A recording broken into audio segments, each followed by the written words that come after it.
دعا ہے مالکان ذکر بندگان ذکر کا وارثان ذکر کی بارگاہ میں پیش ہونا قبول فرمائے۔ مالکان عزت بارگاہ عزت میں آئے ہوئے ہر صاحب عزت کی عزت کو محفوظ فرمائے۔ آقا آزادی صف اعضاء پہ شامل تمام حاضرین و حاضرات مومنین و مومنات کے دلوں میں چھپی ہوئی خواہشات قلوب میں شامل حاجات کو اپنی بارگاہ میں مستجاب فرمائے۔ وہ دعائیں جو ہمارے حق میں بہتر ہیں بنت محمد کے حق کا واسطہ وہ اپنی بارگاہ میں قبول فرمائے۔ جو ذکر میں بیمار بیٹھے ہو یا بیماروں کو چھوڑ کے آئے ہو یا ذہنوں میں کسی بیمار کا نام لے کے بیٹھے ہو، میرا مالک تجھے شہزادہ قاسم کی مسکراہٹ کا واسطہ آج کی رات کو ان کی شفا کی رات مقرر فرما۔ میرا مالک جو بیٹیوں کے نصیب کی وجہ سے پریشان ہے ان کی بیٹیوں کے نصیب نیک فرما۔ جو بے اولاد ہیں واسطہ ہے تجھے حضرت باب الحوائج شہزادہ علی اصغر کے گہوارے کا، میرے مالک انہیں اولاد نرینہ عطا فرما۔ میرے مالک ہمیں حسین سے وفادار بنا، جناب سیدہ کے طرفداروں میں، امیر المومنین کے پیروکاروں میں اور مولا حسین کے عزاداروں میں ہمارا معشور فرما۔ دعاؤں کی قبولیت کے لیے ممکنہ حد تک بلند صلوات تلاوت فرمائے۔ اللہم صلی علی محمد۔ متوجہ ہے اس کا اجازت ہے گفتگو شروع کی جا سکتی۔ سلسلہ گفتگو یقیناً اذہان عالیہ میں محفوظ ہے۔ گفتگو ہو رہی ہے اللہ کے قرآن سے، سورہ مبارکہ فاطر سے، جس میں خدا کہہ رہا ہے ثم پھر اور اسنا وارث کر دیا الکتاب کا ان لوگوں کو، ان عبدوں کو جنہیں ہم نے مصطفیٰ کیا ہو۔ پہلی مجلس سے لے کے اب تک اپنی کم علمی کا اعتراف کرتے ہوئے اور دہلیز سیدہ سے مانگی خیرات پہ اعتماد کرتے ہوئے یہ جملے روزانہ آپ کے گوش گزار کر رہا ہوں کہ لفظ قرآن اور لفظ کتاب معنی ایک ہیں، الفاظ بھی مختلف ہیں اور مفہوم بھی مختلف ہے۔ قرآن کہتے ہیں پڑھی جانے والی کتاب اور کتاب کہتی ہیں لکھی جانے والی چیز۔ جو پڑھی جائے وہ قرآن ہوتی ہے، جو لکھی جائے وہ کتاب ہوتی ہے۔ میں نے آپ کے سامنے ہر روز ایک ایک زینہ طے کیا اور ہم الکتاب تک پہنچنے کی کوشش کر رہے ہیں کہ وہ جس کے اندر ہر خشک اور تر کا ذکر ہے وہ الکتاب کون ہے، جس میں ہر غائب ہے وہ الکتاب کون ہے، جس کے علم کے لیے اللہ نے ہمیں بار بار متوجہ کیا ہے وہ الکتاب کون ہے۔ یہ ہے پچھلی گفتگو کا خلاصہ اور آج تھوڑی سی مختصر تمہید اور پھر گفتگو جاری ہوگی۔ سورہ مبارکہ فاطر میں ہی اللہ ارشاد فرماتا ہے بسم اللہ الرحمن الرحیم والذین اوحینا من الکتاب۔ وہ اللہ وہ ہے جس نے وحی کی ہے قرآن میں کتاب کے لیے۔ وحی قرآن نے کی ہے اور اشارہ کتاب کی طرف ہے، اور خدا قرآن میں کہہ رہا ہے کہ ہم نے وحی کی ہے کہ جو کچھ کتاب کے اندر ہے یہ حق ہے۔ والذین اوحینا، پھر وہ اللہ وہ ہے جس نے وحی کی تھی کہ کتاب کے اندر جو ہے وہ بے شک ہے اور ہم نے اس کو نازل کیا ہے حق کے ساتھ۔ آیت بڑے اچھے انداز میں آپ نے سنی ہے، میں پھر لفظ کہتا ہوں، خدا کہتا ہے ہم نے وحی کی ہے قرآن میں کہ ہم نے کتاب کو نازل کیا ہے حق کے ساتھ۔ کتاب اکیلی نہیں آئی،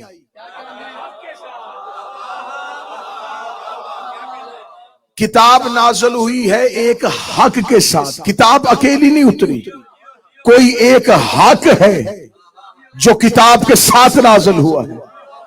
اب اس حق کو ضرورت نہیں ہے کہ کتاب اسے حق منوائے۔ بادشاہ حسین سلامت رکھے ان ہاتھوں کو، حق کو ضرورت نہیں ہے کہ کتاب اسے منوائے، کتاب کو ضرورت ہے کہ حق اسے منوائے، کیونکہ ہم نے اسے نازل کیا ہے حق کے ساتھ۔ قرآن بھی نبی پر نازل ہوا، کتاب بھی نبی پر نازل ہوئی، حق بھی نبی پر نازل ہوا۔ لیکن قرآن کے نزول میں اور حق کے نزول میں فرق ہے. قرآن آیتیں بن بن کے نازل ہو کے نبی کو ڈھونڈتا رہا. نبی قرآن لینے کہیں نہیں گئے. نہیں سمجھ کے رائتی داد نہیں دینی. آیت نے دیکھا نبی کہاں ہے, آیت وہاں اتری. نبی گھر میں, آیت گھر میں. نبی مسجد میں, آیت مسجد میں. نبی رزم نے, آیت رزم میں. نبی بزم نے, آیت بزم میں. جہاں نبی ہوتا تھا آیت پیچھے چلتی تھی. یہ کبھی نہیں ہوا کہ آیت نے کہا ہو کہ مسجد میں آ, میں نازل ہو چکی ہوں. آیت نے کہا ہو میدان میں آ, میں نازل ہو چکی ہوں. آیت مصطفیٰ کے پیچھے جاتی رہی. جہاں مصطفیٰ ہوتا تھا وہاں آیت آتی تھی. آخر تک بندے میں میرا چہرے پہ نظر ہے. اس کا مطلب ہے آیتوں نے مصطفیٰ کا انتظار کیا ہے, مصطفیٰ نے آیتوں کا انتظار نہیں کیا. آیت کو ضرورت مصطفیٰ کی تھی, مصطفیٰ کو اپنا حق منوانے کے لیے ضرورت نہیں تھی. آیتیں مصطفیٰ کو ڈھونڈتی رہی. وہ قرآن جو محمد کی تلاش میں نکلتا تھا, 13 رجب کو علی آئے تھے, 16 رجب کو رسول چل کے علی لینے کے لیے.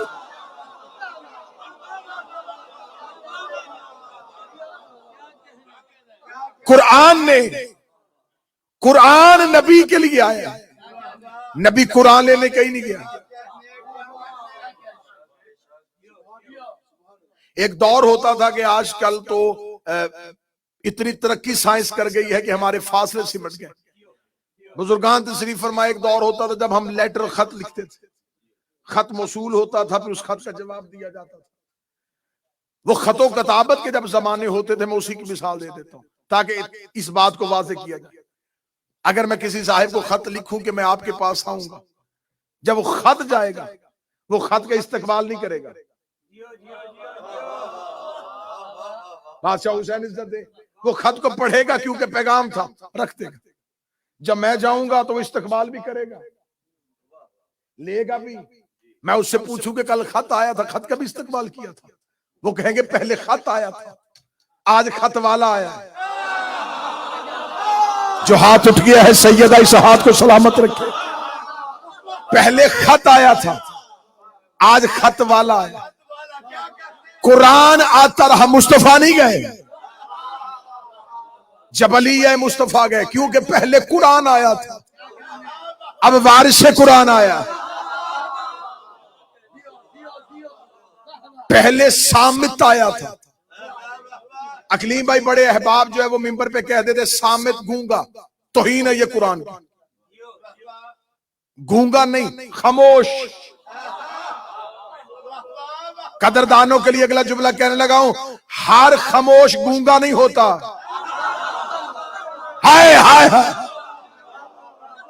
خاموشی عرفا کا شیوا ہے, خاموشی فقیری کا پہلا دن, خاموشی ادب کی پہلی کلاس کا نام. امیر المومنین فرماتے ہیں 70 گناہ ایسے ہیں جو صرف زبان سے نکلتے. انسان کے بدن میں سے فقط واحد علی کہتے زبان ہے جو سب سے زیادہ گناہ پیدا کرتی ہے. غیبت بھی یہ کرتی ہے, چغلی بھی یہ کرتی ہے, گالم گلوچ بھی یہ دیتی ہے. علی فرماتے 70 گناہ صرف زبان سے پیدا ہوتا ہے. اس لیے علی فرماتے بہتر ہے خاموش رہو.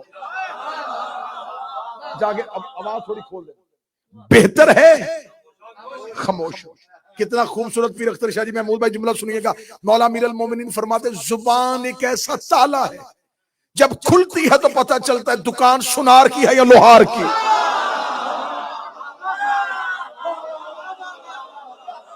زبان ایک ایسا تالا ہے جب کھلے تو پھر پتہ چلتا ہے دکان سنار کی ہے یا لوہار کی.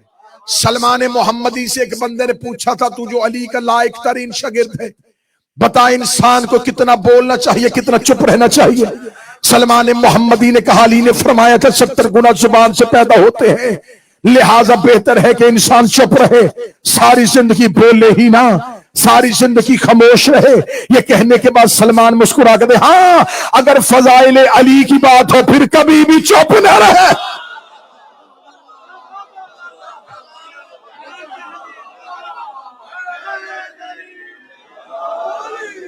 اگر بات علی کی ہو تو زبان سولی پہ بھی بولتی ہے. وہ صامت تھا رسول گئے، یہ ناطق تھا رسول خود چل کے آ رہے. میں پوری ذمہ داری کے ساتھ لفظ کہہ رہا ہوں، عمل مسلمان کا ہو یا صحابی رسول کا، آیت سے پہلے ثابت ہی نہیں. جو قریب بیٹھے آپ نے ساتھ دینا. کسی صحابی کا عمل مجھے دکھاؤ جو آیت سے پہلے ہوا، کر ہی نہیں سکتے تھے، حکم ہی نہیں تھا. وہ انتظار کرتے تھے آیت آئے ہم عمل کریں. عاقب الصلاۃ کی آیت پہلی آئی، صحابہ نے نماز بعد میں پڑھی. آتوا الزکوٰۃ کی آیت پہلی آئی، صحابہ نے زکوٰۃ بعد میں دی. حج للناس کی آیت پہلی آئی، صحابہ نے حج بعد میں کی. جاہدوا فی سبیل اللہ کی آیت پہلی آئی، انہوں نے جہاد بعد میں کیا. امر بالمعروف کی آیت پہلی آئی، انہوں نے عمل بعد میں کیا. نہی عن المنکر کی آیت پہلی آئی، انہوں نے عمل بعد میں کیا.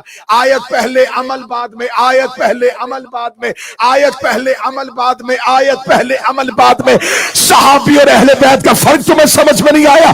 صحابی کا عمل آیت کے بعد میں، آیت پہلے عمل بعد میں. اہل بیت کا عمل پہلے آیت بعد میں.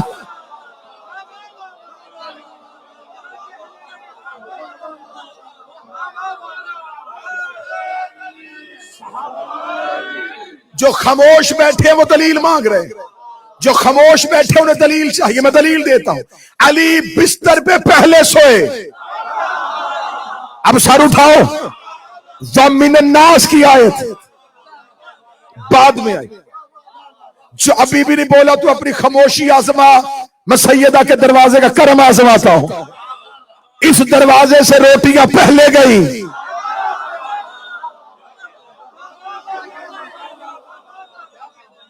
آیتیں بعد میں آئی، آیت نہیں. سورہ دہر کا مکمل نزول دہلیز سیدہ کی خیرات کی ہوئی روٹیوں کا بدلہ. مفسرین عام اور مفسرین خاصہ نے لکھا 3 دن مسلسل دہلیز سیدہ سے روٹیاں خیرات ہوئی. تیسرے دن جبریل نے آ کے کہا ہم ملائکہ تھے جو روٹیاں لینے آ رہے تھے. وَيُطْعِمُونَ الطَّعَامَ عَلَىٰ حُبِّهِ مِسْكِينًا وَيَتِيمًا وَأَسِيرًا. کھانا کھلایا انہوں نے اس کی محبت میں، کبھی فقیر کو، کبھی یتیم کو، کبھی اسیر کو. اور ان روٹیوں کے بدلے میں اللہ نے جنت کی وراثت اور ملکیت اہل بیت کو دی. کھڑے میں منہ دے کر لاؤڈ سپیکر پہ اور کیمرے کی موجودگی میں آیا تطہیر کے 5 تن اور ہیں، سورہ دہر کے 5 تن اور ہیں.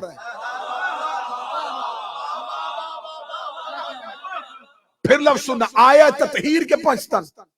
نبی، سیدہ، امیر المومنین، حسن شہنشاہ، حسین بادشاہ. یہ ہے آیا تطہیر کے 5 تن. سورہ دہر کے 5 تن اور ہیں. سطر کہوں گا کلیجے اور چہرے پہ مسکراہٹ ہو، کلیجے میں ٹھنڈک ہو. آیا تطہیر میں مصطفیٰ، سیدہ، امیر، حسن، حسین. سورہ دہر کے 5 تن میں نبی کی جگہ پہ فضا.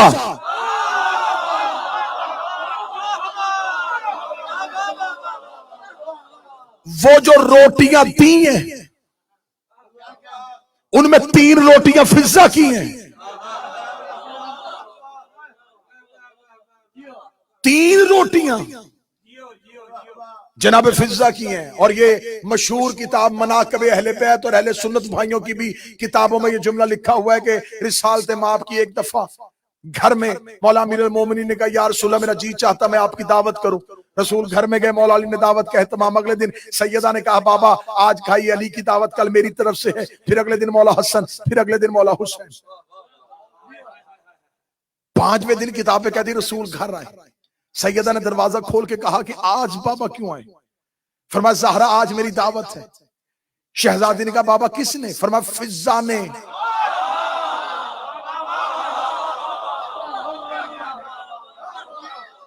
آج دعوت کی ہے میری. شہزادی نے اگلا جملہ کہا فضا نے ہمیں تو نہیں بتایا. کیا کہنے بی بی تیری حکمت بڑے کلام سے. بی بی نے یہ نہیں کہا کہ مجھے نہیں پتا, بی بی نے کہا فضا نے ہمیں نہیں بتایا کہ آج فضا نے بابا کی دعوت کی ہے.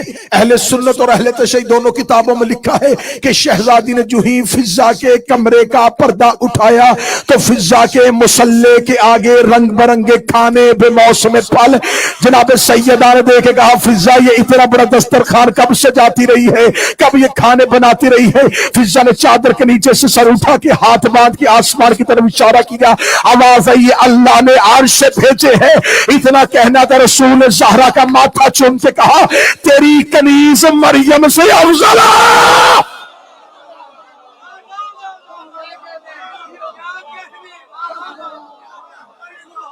یہ تیری کنیز مریم سے افضل ہے.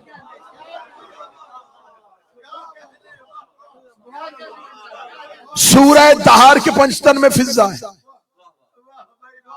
کیونکہ رسول نے روزے رکھوائے تھے. رکھا نہیں تھا, منت کے روزے تھے, واجب نہیں تھے, منت کے روزے تھے. رسول نے رکھوائے تھے, رکھا نہیں تھا. افطار کے وقت فقیر یتیم اور قیدی آئے. پورا واقعہ نہیں سنانا ورنہ 30 منٹ گزر جائیں گے. یہ رسول نے رکھوایا تھا. یا رسول اللہ اس پنجتن میں تو کیوں نہیں. یہ اللہ اور مصطفیٰ کا مشترکہ منصوبہ تھا کیونکہ ان روٹیوں کے بعد آنی تھی جنت کی ملکیت کی سند. اور اگر جنت کی ملکیت میں رسول بھی ہو جاتے, قیامت والے دن آل کا دشمن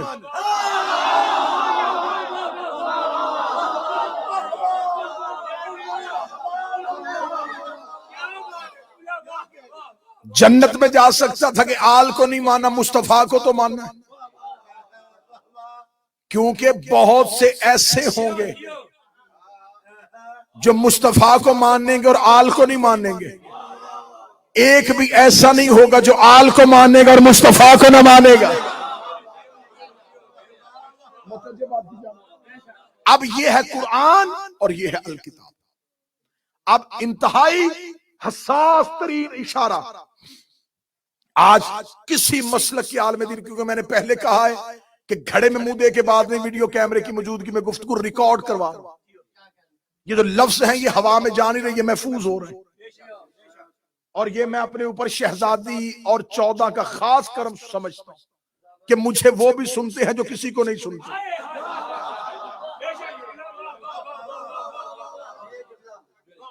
ٹھیک ناصر بھائی, میں ٹھیک کہہ رہا ہوں.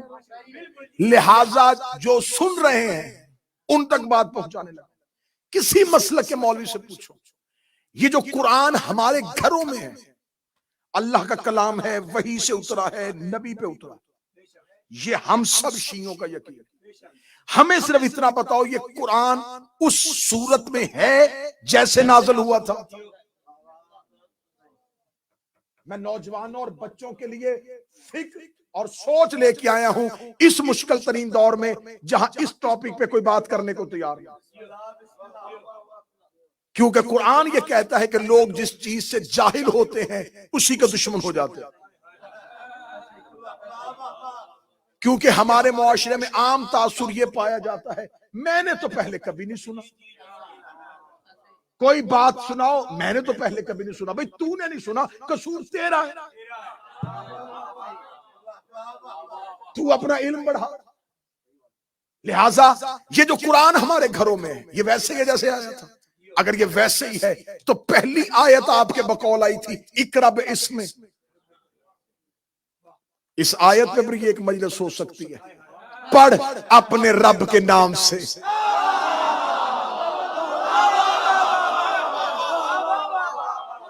جسے 2 دن پہلے والی مجلس یاد ہے کہ اسم اللہ کون ہے, اقرا پڑھ بے اسم ربک.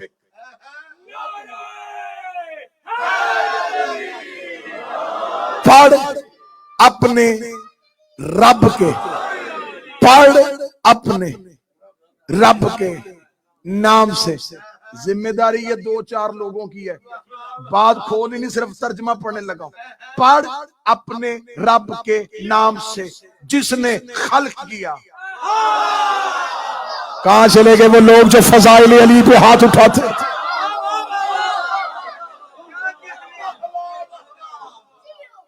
اقرا باسم. اب یہ آیت سب سے پہلی ہے حسن بھائی، آئی سب سے پہلی ہے قرآن کے سینٹر میں.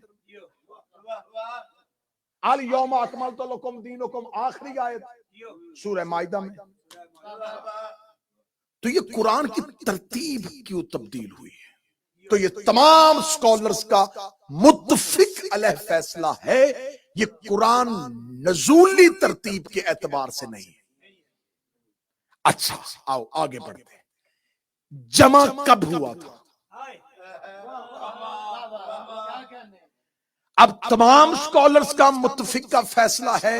اب یہ میری تقریر نہیں، یہ میرے اشرے کا نچوڑ ہے جو میں آج کی مجلس میں نکال لوں گا اور آخری مجلس پہ نتیجے پہ لے کے جاؤں. تمام سکولرز نے کہا کہ یہ قرآن نزولی اعتبار سے ٹھیک نہیں ہے اللہ کا کلام، لیکن ترتیب ہی. جمع کب ہوا تھا؟ کہتے ہیں یہ دور رسول میں جمع نہیں ہوا تھا، بعد میں جمع کیا گیا. اترا کس پہ تھا؟ رسول پہ. اچھا، جس رسول نے امت کو یہ بتایا ہے کہ مسواک دائیں سے بائیں نہیں، اوپر سے نیچے کرنی ہے.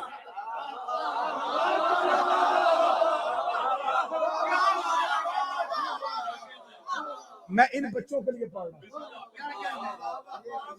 جس رسول نے بتایا تھا کہ داڑھی مٹھی کے اندر ہونی چاہیے،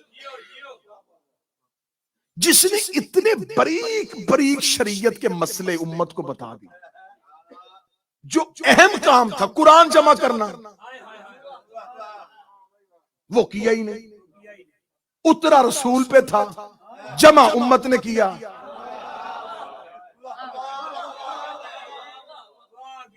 میں نوجوان بچوں سے کہتا ہوں یہاں سے کوئی بھی کتاب اٹھائے، کوئی بھی بک اٹھائے، اپنی کوئی بھی نصاب کی کتاب اٹھائے، سلیبس کی کتاب اٹھائے، اپنی اسٹڈی کی کوئی بک اٹھائے، اس کو اٹھائیں اور اس کی بائنڈنگ کھول دیں، اس کے سارے پیج علیحدہ کر دیں، پھر ان کو ایسے کر کے اکٹھا کر دیں. اب مجھے اس کتاب میں سے کوئی نتیجہ نکال کے دکھائیں.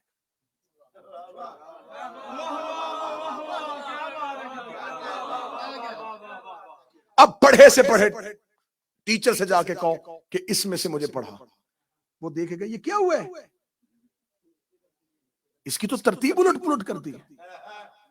واللہ بخدا یہ قرآن کے ساتھ ایک آیت احکام بتا رہی تھی، اگلی عذاب کی آیت آ گئی جو مکے کے مشرکوں کے لیے آئی تھی.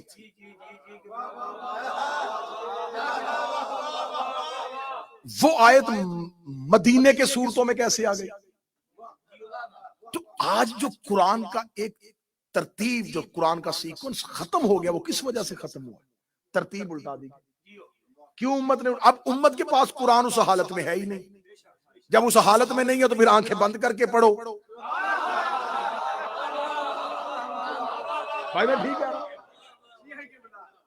95% مسلمانوں نے قرآن آنکھیں بند کر کے پڑھا ہے، جھوم جھوم کے پڑھا. کیوں ترتیب؟ آج کوئی غیر مسلم کہے وہ اپنی بک لے کے آؤ جو تمہارے اللہ کی کتاب، وہ جب اس کو پڑھنا شروع کرے وہ کیا ہے؟ آدم کی بات ہوتے ہوتے یہ نیچے یہودیوں کے اوپر عذاب کی بات ہو گئی، یہ نیچے ساتھ ہی چوپایوں کا حکم کہ جانوروں کو کیسے رکھنا ہے. یہ سارے احکامات خراب کیسے؟ کوئی بھی پڑھا لکھا بچہ جس کو سٹڈی سے کوئی دلچسپی ہے وہ کبھی بھی اپنی کتاب کے پیج الٹ پلٹ نہیں کرے گا. ہاں ایک جگہ پہ یہ چیز منظر نظر آتا ہے کہ میرے پاس کچھ قیمتی کاغذات تھے، میں نے رکھے ہوئے تھے، چھپائے ہوئے تھے. ایک شخص نے وہ چرائے، وہ ان میں سے اپنی مرضی کا کاغذ نکالا، اوپر سے میں آ گیا، اس نے اکٹھے کیے.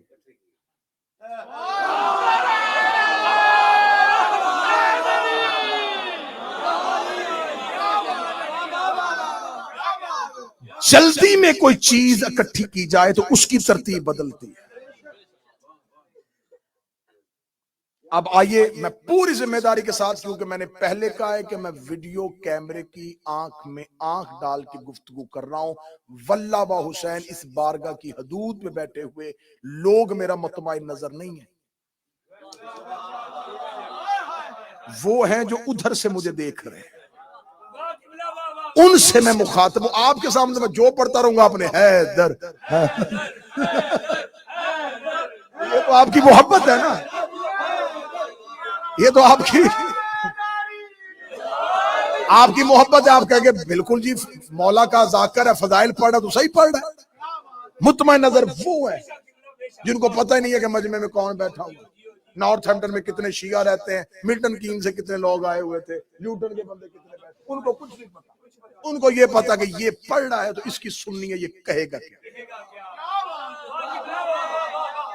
اب مجھے وہ میرے برادران بتائیں ان کا اگر کسی مسلک کسی فرقے کے ساتھ تعلق ہے، میں بالکل اہل سنت کتابوں کی ذمہ داری لے رہا ہوں۔ تمام کتابوں میں لکھا ہے یہ قرآن نبی جمع کر کے نہیں گئے تھے، نبی کے بعد پہلی خلافت کے دور میں بھی یہ جمع نہیں تھا، جب دوسری خلافت کا دور آیا، اب یہ تمام واقعہ شیعہ کتاب سے نہیں اہل سنت لٹریچر سے پایا، جب دوسری خلافت کا دور آیا تو ایک جنگ ہوئی تھی، جنگ یمامہ، وہاں پر مسلمانوں کے، اب اہل سنت طریقہ تھی کہ بہت سے حفاظ جنہوں نے قرآن حفظ کیا ہوا تھا وہ صحابی شہید ہو گئے، جب ان کی شہادت ہو گئی تو پھر خلیفہ وقت اور خلیفۃ المسلمین دوسرے خلیفہ نے سوچا کہ اس طرح اگر حافظ قتل اور شہید ہوتے رہے تو قرآن تو سینوں میں ہے، تو قرآن کیسے کریں؟ انہوں نے کہا کہ قرآن اکٹھا کریں، جمع کریں۔ اہل سنت طریقہ کہتی ہے کہ انہوں نے ایک صحابی کی ڈیوٹی لگائی کہ تو قرآن جمع کر، جس کا نام تھا زید بن ثابت۔ زید بن ثابت سے کہا تو قرآن جمع کر۔ اب کیونکہ میرے اہل سنت برادران جو ہے وہ صرف تاریخ پڑھتے ہیں، اس کا آپریشن نہیں کرتے، ڈیوٹی لگائی ہے ہماری مولا نے۔ اب آپ یہاں پہ رکے کہ زید بن ثابت نے، یہ بچے جو ہیں آپ کتاب نہ پڑھ سکے، آپ ویکیپیڈیا پہ چلے جائیے گا کہ قرآن جمع کس نے کیا، وہ بتا دے گا زید بن ثابت نے۔ زید بن ثابت کون تھا وہ ہم بتاتے ہیں۔ زید بن ثابت کا تعلق خزرج قبیلے سے تھا، اس کی ماں کا نام نورا تھا، یہ خاندان مالک کے ساتھ اس کا تعلق تھا۔ اب میں بتاؤں گا کہ وہ اگلا شجرہ کہاں جائے گا۔ یہ زید بن ثابت مکے کا رہنے والا تھا ہی نہیں، یہ مدینے کا رہنے والا، یہ انصار تھا۔ جب رسول نے مدینے ہجرت کی اس کی عمر 11 سال تھی، اس نے مکے میں اترتی آیتیں دیکھی نہیں۔ اب میری تقریر کا جو اگلا پارٹ ہے اس کا داد کے ساتھ تعلق ہی نہیں، کیونکہ آپ اس میں داد نہیں دے سکتے، آپ اس کو بالکل خاموشی سے بھی سنیں گے تو مجھے قبول ہے، لیکن یہ باتیں محفوظ کرنے والی۔ زید بن ثابت انصار تھا، خزرج قبیلے کا تھا، جب رسول نے ہجرت کی تو 11 سال کا تھا۔ جب اس کو قرآن جمع کرنے پہ مامور کیا گیا تو اب مجھ سے پوچھے کہ جب یہ تھائی انصار تھا اور اس کی اتنی زیادہ کوئی اس کی قابلیت بھی نہیں تھی، اسے قرآن جمع کرنے کے لیے کیوں لگایا گیا؟ اس کے پاس کون سی ایسی چیز تھی؟ وہ اس کی چیز جو ہے، وہ اس کا کریڈٹ جو میں بتا دیتا ہوں کہ کیوں اس کو رکھا گیا۔ سقیفہ میں سب سے پہلے انصار کی طرف سے خلیفہ کے ہاتھ میں اس نے بیعت کی تھی۔ دو قبیلے تھے، اوس اور خزرج، دونوں آپس میں لڑ رہے تھے انصار کے کہ ہم چاہتے ہیں کہ خلیفہ رسول کے بعد ہم میں سے ہو۔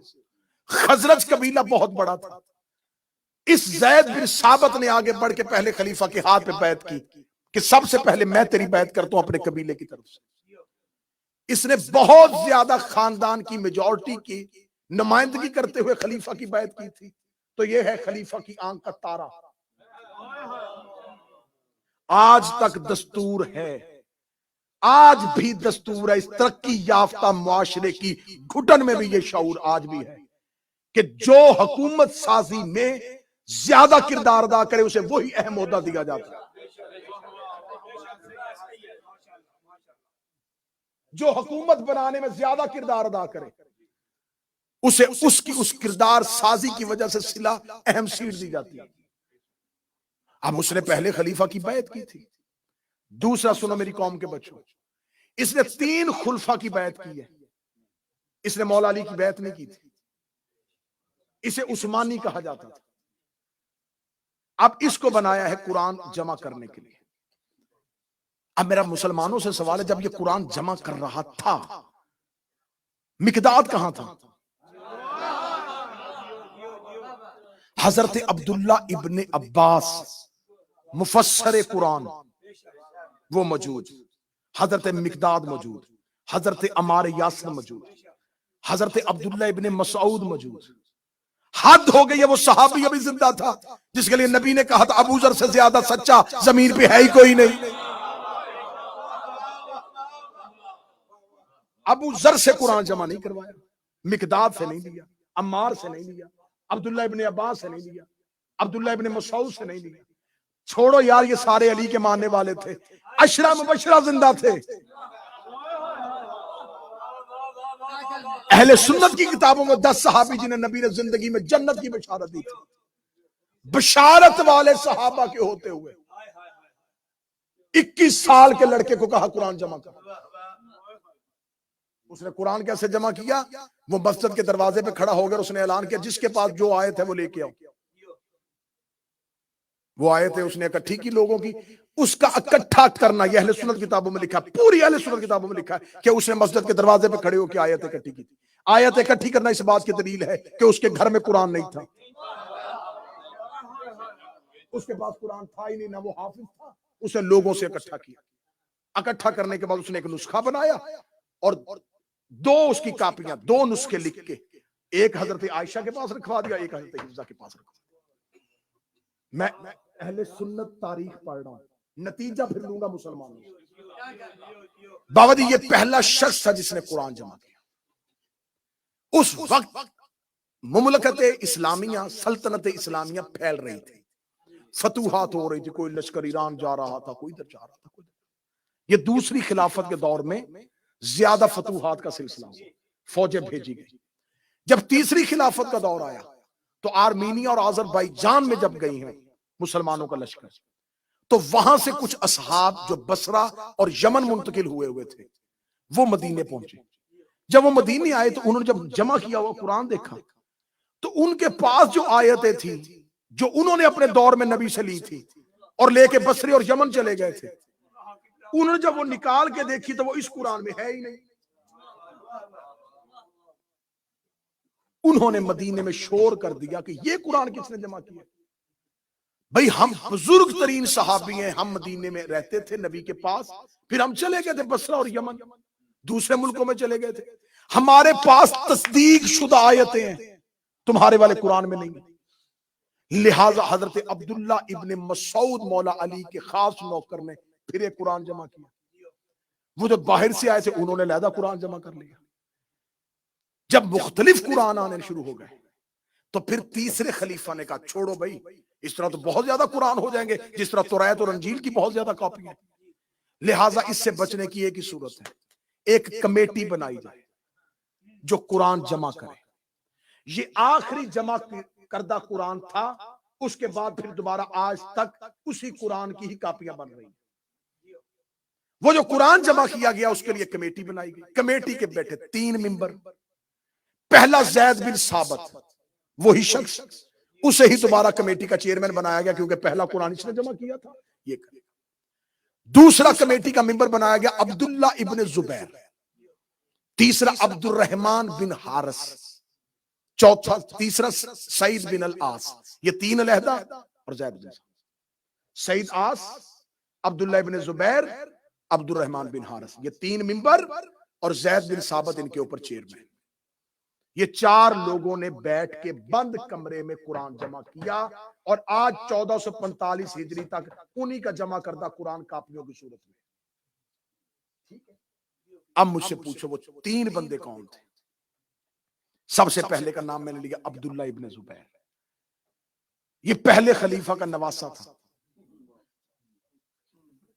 میں سنجیدہ ترین بات کر رہا ہوں، میں نے آپ سے وعدہ کیا تھا کہ میں قرآن کا قتل پڑھوں گا.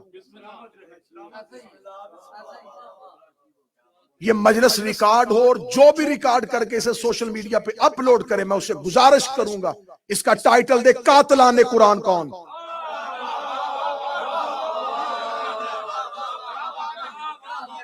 آج فرقے فرقے فرقے فرقے، میری فقہ قرآن میں، میری فقہ قرآن میں، آؤ تمہیں مرکزی مجرم پکڑواؤں، نام لے کے پکڑواؤں۔ میری مجبوری ہے، میرا پیشہ شیعہ نہیں، میرا مذہب شیعہ ہے۔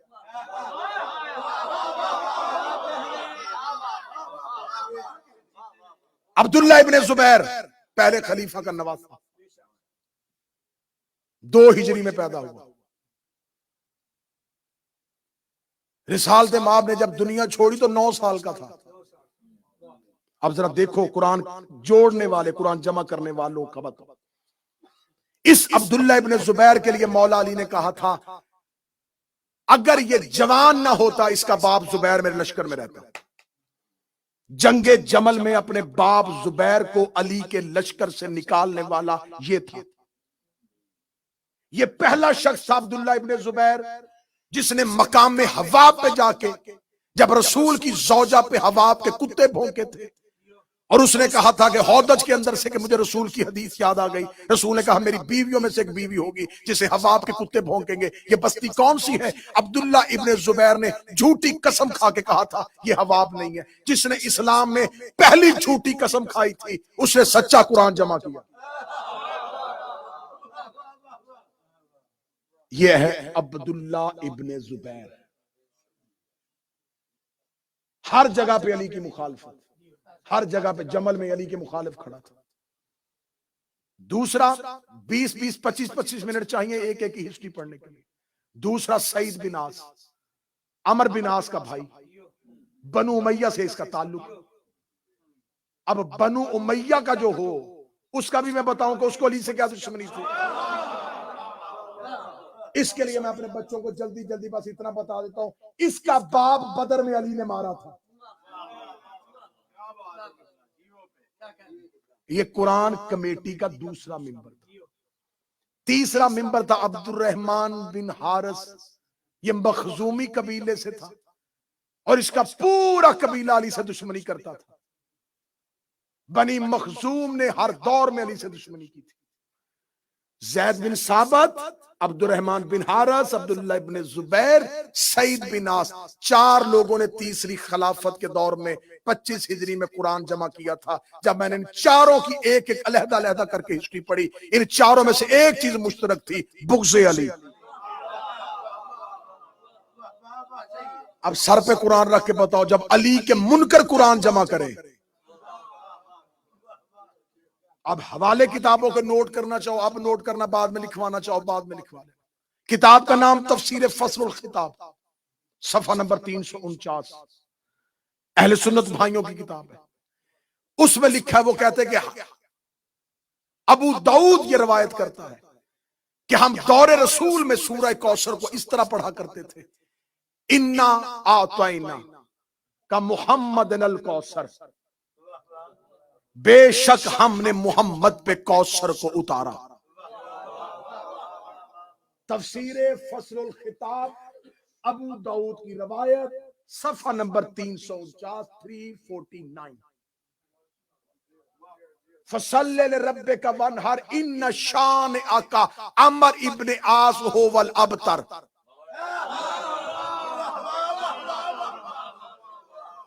نام تھا عمر ابن عاص کا اس سورت کے اندر۔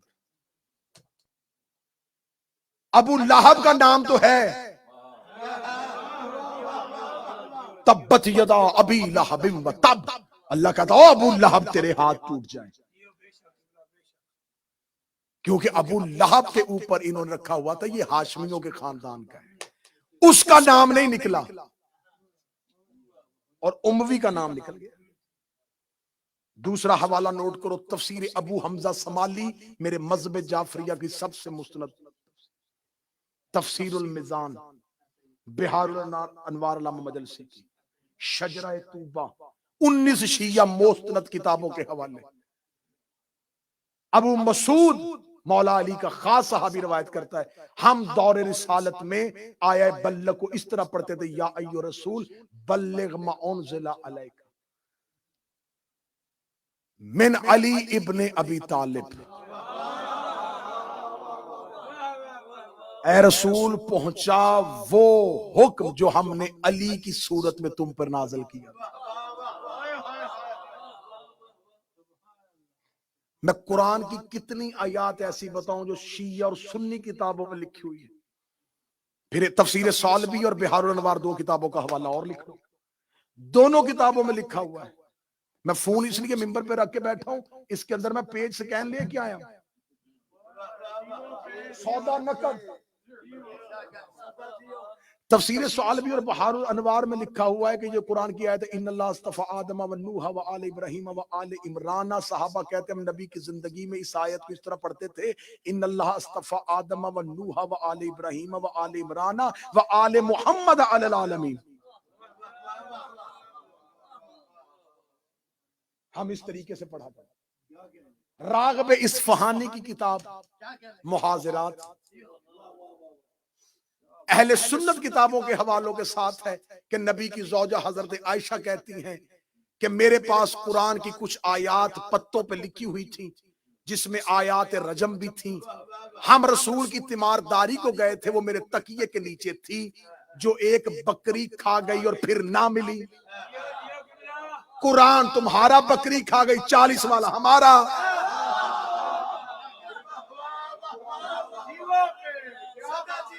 جس کی شکل ٹھیک نہیں ہے وہ کہتے ہیں شیعوں کا 40 پاروں والا قرآن، آیت تمہاری بکری کھا گئی۔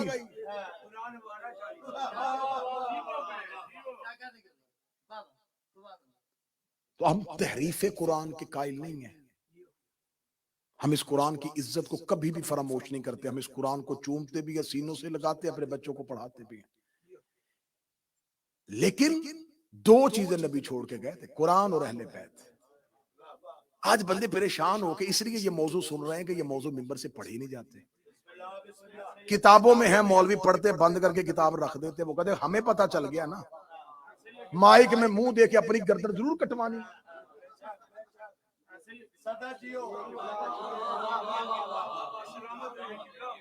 کیوں کریں؟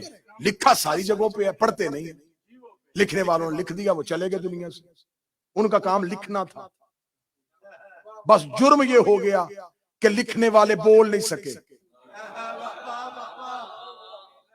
ہمارے منبر کے ساتھ ظلم یہ ہوا کہ لکھنے والوں کو بولنے کسی نے نہیں دیا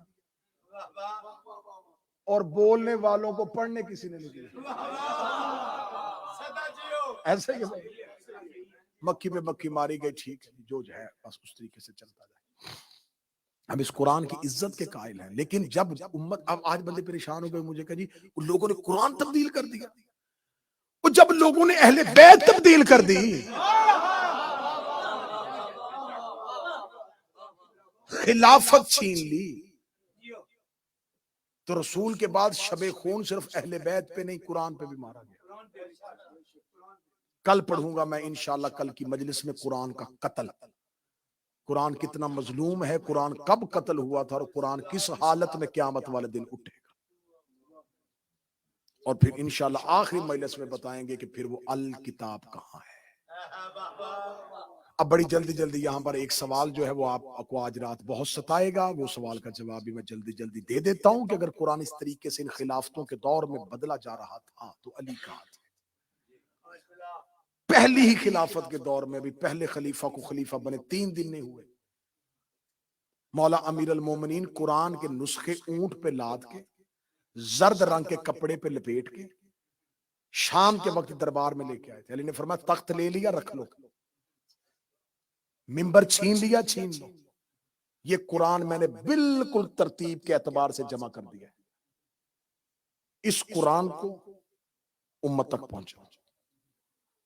کتابیں چاہو گے میں چھت تک ڈھیر لگانے کے دے رہا ہوں۔ خلیفہ وقت نے کہا علی نہ ہمیں تیری ضرورت ہے نہ تیرے قرآن کی ضرورت ہے، واپس لے جا اپنے قرآن کو۔ امیر المومنین نے انتہائی جلال میں اس زرد رنگ کی چادر کو اٹھایا، اٹھا کر اب قیامت تک اس کا چہرہ نہیں دیکھو گے۔ اب جو سوال آپ کو پریشان کرے گا وہ سوال یہ ہے کہ جب علی کا دور آیا تھا، کیونکہ جب ہم پڑھ رہے ہوتے تو ہمیں پتہ چل رہا ہوتا ہے کہ جو سوال ہمارے ذہن میں آتا ہے یہ میرے سامنے کے ذہن میں بھی آئے گا۔ تو جواب پھر سارے ڈھونڈنے پڑتے کہ پھر وہ مولا علی نے اپنے دور میں کیوں نہیں لے کے جو علی اپنے گھر لے کے، اگر علی اپنے دور میں وہ قرآن لے کے آتے تو پھر علی کے بعد ہر دور میں قرآن بدلتا، ہر خلیفہ اپنا قرآن لے کے آتا اور آج مورخ لکھ دیتا کہ اس کی ریت علی نے ڈالی تھی. نہ علی قرآن بدلتے تو نہ اس کے بعد بدلتا. آج قرآن کی مختلف کاپیاں ہوتی، شیعوں کا علیحدہ ہوتا، سنیوں کا علیحدہ ہوتا، حنفیوں کا علیحدہ ہوتا، حنبلیوں کا علیحدہ ہوتا. یہ احسان تھا علی کا. پھر وہ حقیقی قرآن اور وہ الکتاب، اس پہ کل گفتگو ہوگی. بہت زیادہ پڑ گیا. آج ہے حسن کے یتیم کی مہندی. مجھے خبر ہے یقیناً ایسے موضوعات اور اتنی خاموشی طاری کروا کے مجمع پہ ایسے موضوعات پڑھنا یہ خطیب کی خطیبانہ موت ہوتی ہے. لیکن میں نے پہلے کہا تھا میری مجبوری داد اور تحسین اور نعرے نہیں، حق گوئی ہے کہ حقوق آپ تک پہنچے، حق آپ تک پہنچے. سیدہ معیار سماعت کو ہمیشہ سلامت رکھے. شب عاشور بادشاہ حسین عزت دے. شب عاشور عباس و اکبر دے رہے تھے خیموں کا پہرا. خیموں کا پہرا دیتے دیتے حضرت عباس کی آواز آئی، اکبر کل کا سورج طلوع ہونے دے، سب سے پہلے مقتل میں جاؤں گا. اکبر رو کے کہتا نا چچا عباس تو نہ جانا، تو میرے بابے کی کمر کا زور ہے. صبح کا سورج طلوع ہونے دے، سب سے پہلے مقتل میں جاؤں گا. عباس رو کہتے اکبر تو نہ جانا، تو حسین کی آنکھوں کا نور ہے. اکبر کہہ رہے تھے چچا تو نہ جانا، تو کمر کا زور ہے. عباس کہہ رہے تھے اکبر تو نہ جانا، تو آنکھوں کا نور ہے. ابھی دونوں شہنشاہ چل رہے تھے.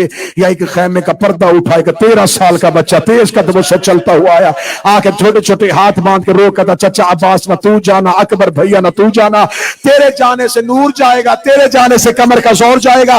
صبح سب سے پہلے میں جاؤں گا، میں ہوں بھی یتیم، میرے جانے سے نہ کسی کی آنکھوں کا نور جائے گا، نہ کسی کی کمر کا زور ٹوٹے گا. حسین نے مسلح چھوڑا، قاسم کے باہوں میں لیا، رو کے کہا تجھے کس نے کہا ہے تیرے جانے سے میرے کوئی نقصان نہیں، میرے 2 گھر برباد ہوں گے، ایک حسن کی تصویر جائے گی، دوسرا میری بیٹی کا نصیب. 13 سال کا شہزادہ، ناصر بھائی آواز تھوڑی بہتر کر دے، آواز تھوڑی بہتر کر دے. 13 سال کا شہزادہ اور یہ کربلا کا واحد شہزادہ ہے. 28 رجب سے لے کے 2 محرم تک پیر اختر شاہ جی پورے کربلا کے سفر میں مقتل کہتی ہے یہ بچہ گھوڑے پہ نہیں ماں کی اماری میں ہے.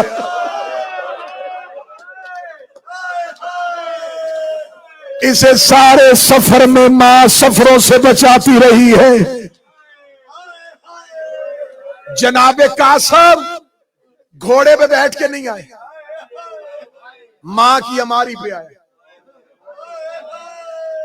ہر اولاد ماں کو پیاری ہوتی ہے، ہر اولاد ماں کو پیاری ہوتی ہے. میں اگلی سطر کہوں گا جوان ماتم کا حق ادا کر دینا. ہر اولاد ماں کو پیاری ہوتی ہے، لیکن بیوہ ماں کو بڑی پیاری ہوتی ہے. جس کے سر پہ شوہر نہ ہو نا وہ اولاد کو بڑے لاڈ سے پالتی ہے. قاسم کو ماں نے سارے سفر اماری سے نہیں اتارا. کاش میں وجہ پڑھوں اور جیسے میں سمجھ رہا ہوں ویسے کوئی شیعہ سمجھے. قاسم کو اماری سے نہ اتارنے کی ایک وجہ یہ بھی تھی، اس سفر میں ہر بچہ باپ کے ساتھ آیا ہوا تھا. قاسم کی ماں گوارا نہیں کرتی تھی کہیں سفر میں کوئی بچہ اپنے باپ کو بھلائے. میرا قاسم تڑپ کے کہے مجھے میرا بابا یاد آ گیا ہے. ماں نے سارے رستے بیٹا سینے سے لگائے رکھا. شب عاشور حسین نے قاسم کا جملہ سنا. 10 محرم کا سورج طلوع ہو گیا. ہر ماں نے اپنی اپنی قربانی تیار کرنی شروع کی. شہزادہ قاسم کا شہرہ آفاق جملہ. جب قاسم نے کہا تھا چچا مجھے موت کی اجازت، مولا حسین نے کہا تھا قاسم تیرے نزدیک موت کیسی ہے؟ قاسم رو کہتے شہد سے زیادہ میٹھی، شہد سے زیادہ شیریں. یہ جناب قاسم کا شہرہ آفاق جملہ ہے. کتابیں کہتی ہے ہر ماں اپنا بیٹا تیار کر رہی تھی، 7 مرتبہ قاسم گئے عباس کے پاس، رو کے کہا چچا عباس مجھے موت کی اجازت لے دے۔ جناب عباس قاسم کا ہاتھ پکڑتے حسین کے پاس جاتے، حسین رو کہتے عباس واپس لے جا، میرے بھائی کی نشانی ہے، میرے حسن کی نشانی ہے۔ 7ویں مرتبہ قاسم نے آ کے ماں کے قدموں پہ ہاتھ رکھے، رو کا سفارش بھی چچا غازی کی تھی، پھر بھی حسین نے اجازت نہیں دی۔ ماں نے ہاتھ پکڑا، اس ٹیلے کی جانب چلی جہاں زہرا کا غریب بیٹھا تھا۔ حسین نے آتے ہوئے قاسم کی ماں کو دیکھا، بہن کی طرح حیا کرتے تھے، ماں کی طرح احترام کرتے تھے۔ مولا حسین اٹھ کے کھڑے ہوئے، دونوں ہاتھ پہ شانی پہ رکھے گا قاسم کی ماں خود تکلیف کیوں کی ہے؟ رو کبھی 7 مرتبہ عباس بھیجا، آپ نے اجازت نہیں دی۔ بسم اللہ پڑھ کے قاسم کی ماں نے قاسم کے بازو سے تویز کھولا، تویز کھول کے کہا حسین کو یہ امانت دینے کے لیے آئی ہو؟ مولا حسین دیکھ کے کون سی امانت ہے؟ رو کے کہتی آخری وقت میں حسن نے کچھ تحریر لکھ کے قاسم کے بازو پہ باندھی تھی، رو کے کہا مشکل پڑے تو یہ تویز کھول لینا۔ حسین نے تحریر پڑھی، حسین کی چیخ نکلی، لکھا ہوا تھا حسین دین پہ مشکل پڑے، میرا قاسم یتیم سمجھ کے نظر انداز نہ کرنا، میرا قاسم حسن کی جگہ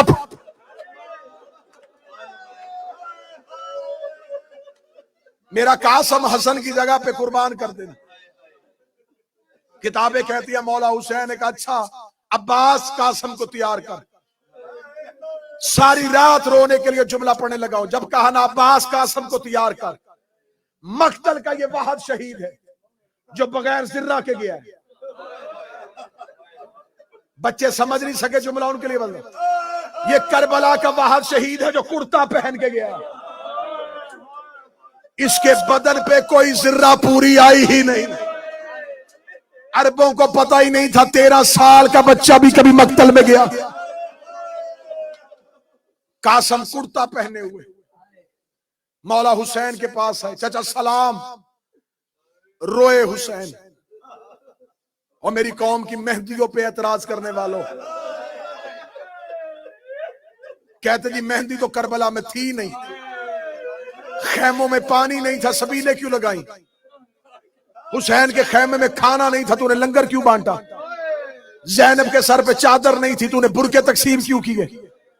کہتے ہماری حسرت ہی کاش کربلا میں ہوتے پانی پلاتے، کاش کربلا میں ہوتے کھانا کھلاتے، بس یہی مجبوری ہے۔ ہم کہتے قاسم کی ماں ہم کربلا میں ہوتے، ہم تیرے بیٹے کی مہندیاں بناتے، تیرا جوان شادی والا بیٹا۔ میں نے پچھلے سال پورا عشرہ کربلا میں گزارا، 7 محرم عرب حسین کی حرم میں شہنائیوں کے ساتھ قاسم کی مہندی لے کے آتا۔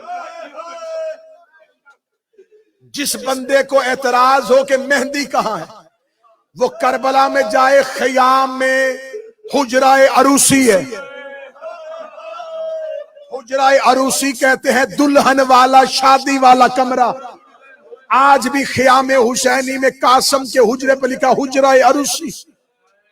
حسرت تھی قاسم کی ماں کی، قاسم گھوڑے کی زین پہ بیٹھا، مائک ساتھ نہیں دے رہا لیکن میں کوشش کروں گا میں مصحف پورا پڑھ سکوں۔ یوں قاسم گھوڑے کی زین پہ بیٹھا، حسین ٹیلے پہ کھڑے ہوئے۔ ہر جنگ دیکھی تھی عباس نے، سنی تھی حسین نے۔ حسین رو کے کہا عباس پیچھے ہٹ، قاسم کا حملہ میں آنکھوں سے دیکھوں گا۔ شہزادہ قاسم سب کرتا پہنے ہوئے مقتل کی جانب چلے۔ میں کتاب دکھانے کے لیے تیار ہوں، یہ وحد کربلا کا جوان ہے کہ قاتل دے کے کہتا جو ہی قاسم خیمے سے نکلا ایھا البدر تمام ہی، ایسے لگتا جیسے 14ویں کا چاند نکل آیا ہے۔ قاسم کے چہرے کا نور اتنا تھا، شہزادہ قاسم نے حملے کرنے شروع کیے، فوجوں میں بھگدڑ مچنی شروع کی۔ حسین کربلا کے ٹیلے پہ کہہ رہے واہ حسن کا بیٹا، واہ میرا یتیم قاسم۔ قاسم حملہ کر رہے تھے، یا ایک بغیرت قریب آیا، اس نے قاسم کے سر پہ گرز مارا، قاسم کا سر کھلا، عرشق نے آ کے قاسم کے پہلو پہ نیزہ مارا۔ شہزادہ قاسم گھوڑے کی زین سے گرنے لگا، زین سے گر رہا تھا۔ حسین نے اللہ اکبر کہہ کے حسین نے قاسم کے اوپر چھاؤں کرنے کے لیے حسین نے گھوڑے کو دوڑایا۔ حسین ٹیلے سے اتر رہا تھا، یا عمر ابن سعد کا حسین کی آنے سے پہلے مشرق کے گھوڑے مغرب کے گھوڑے مشرق۔ بابا جی معافی مانگ کے جملہ پڑھنے لگا۔